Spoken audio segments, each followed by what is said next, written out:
వాడు చెప్పిండా చెప్పలేదు భగవంతుని గారికి 45 టీఎంసీలు ఇవ్వండి మాకు అనుమతి అని చెప్పి.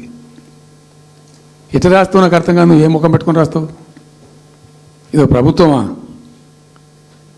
అంటే ఉన్న వస్త్రానికి పోతే అనవసరం పోయింది అన్నట్టు ఉన్నది కూడా కొట్టుకుంటారు ఎవడన్నా.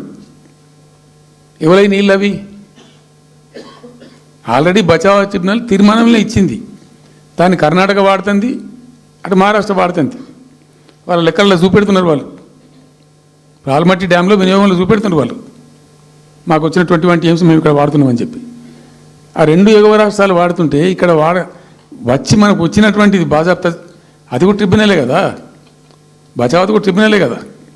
ఆ ట్రిబ్యునల్ తీర్పు ద్వారా వచ్చిన 45 టీఎంసీలు నువ్వు ఎందుకు ఆపుతున్నావు ఇప్పుడు? ఇదో రాష్ట్ర ప్రభుత్వమా? ఇక్కడ ప్రభుత్వం ఉందా? నిద్రపోతున్నారా? ఇంతసేపు రియల్ ఎస్టేట్ దందా తప్ప ఇంకోటి లేదా? ఇల్టు భూములు ఎట్లా అమ్ముదాం, పల్టు భూములు ఎట్లా అమ్ముదాం, ఆ భూములు ఎట్లా దెబ్బ పెడదాం, ఇంకెంత కమిషన్ కొడదాం, ఇది తప్ప రాష్ట్ర ప్రయోజనాలు, నీళ్లు, రైతులు, మనుషులు లేరా? ప్రాజెక్టులు ఎందుకు 2 ఏళ్ళ నుంచి ₹1 పెట్టలే? ఎందుకు మట్టి తీయలే? ఎవరు నిరోధించిన మిమ్మల్ని? ఎవరు అడ్డుపడ్డారు మీకు? ఎవరు కట్టేసారు మీ కాళ్ళను? అటు పైసా పనిచేయరు, నిష్క్రియాపరత్వంగా ఉంటారు. డిపిఆర్ పంపిస్తే సపోర్ట్ చేయరు. ఇలా చివరికి 45 టీఎంసీ అని రాస్తారు. అంటే ఏం కాబోతుంది?